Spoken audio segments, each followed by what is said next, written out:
मुझे लगा था कि आधी दुनिया खत्म हो जाएगी तो बची हुई दुनिया खूब तरक्की करेगी, लेकिन इंसान अपने बीते हुए कल को जख्मों की तरह चाटता है। और जब तक ये बेवकूफ लोग बीते हुए कल को भुला नहीं सकते, ये कभी अपने आने वाले कल को अपना नहीं सकते।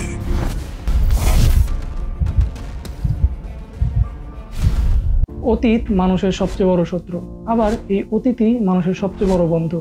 এখন কথা হচ্ছে, আপনি আপনার অতীতকে বন্ধুরূপে গ্রহণ করবেন নাকি শত্রুরূপে?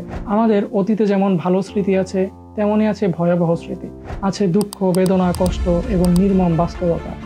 আমরা যদি আমাদের অতীতকে ভুলতে না পারি, তবে দুনিয়াতে বেঁচে থাকাটাই অসম্ভব। তবে কথা হচ্ছে, আমরা কি আসলেই আমাদের অতীতকে ভুলতে পারি? হযরত আদম আলাইহিসসালাম ভুল করার পর তাকে এবং হাওয়া আলাইহিসসালামকে শাস্তি স্বরূপ দুনিয়াতে নামিয়ে দেওয়া হয়, এবং নামিয়ে দেওয়ার পরে তারা তাদের অতীতের ভুলের জন্য দিনের পর দিন আল্লাহর কাছে ক্ষমা চাইতে থাকেন, এবং আল্লাহর শিখিয়ে দেওয়া দোয়া পাঠ করেই তারা আল্লাহর কাছে ক্ষমা চাইতে থাকেন।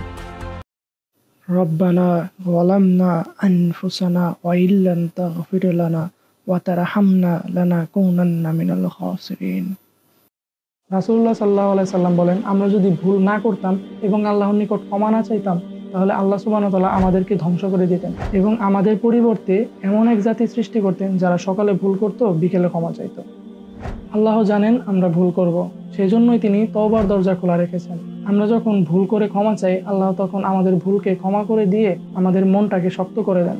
আমরা আমাদের অতীতকে সম্পূর্ণরূপে ভুলতে না পারলেও সেটাকে সারভাইভ করার মতো ক্ষমতা আল্লাহ আমাদেরকে দান করেন, যার ফলে একটা সময় আগের কথা মনে পড়লেও কিছুটা কষ্ট হলেও একটা দীর্ঘশ্বাস ফেলে সেটাকে পেছনে ফেলে বর্তমানে বিচরণ করতে পারি।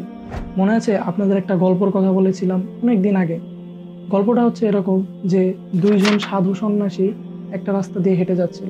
কিছু দূর যাওয়ার পর তারা দেখতে পেল একটা মেয়ে একটা খাল পার হতে পারছে না। তার জামাটা এত বড় ছিল যে সে পার হতে পারছিল না। তখন একজন সাধু সেই মেয়েটাকে কোলে তুলে পার করে দিল। পার করে দিয়ে তারা পথ চলতে লাগলো। প্রায় 1 ঘন্টা চলার পর অপরজন সাধু তাকে বলল, আরে আমরা তো প্রতিজ্ঞা করেছিলাম যে আমরা কোনো রমণীকে স্পর্শ করব না, আমরা ব্রহ্মচারী ধর্ম পালন করব, তাহলে তুমি কেন ওই মেয়েটাকে স্পর্শ করলে? তখন সেই সাধু উত্তর দিয়েছিল, আমি তো মেয়েটাকে আরো 1 ঘন্টা আগেই নামিয়ে দিয়ে এসেছি, তুমি কেন এখনো তাকে বয়ে বেড়াচ্ছ?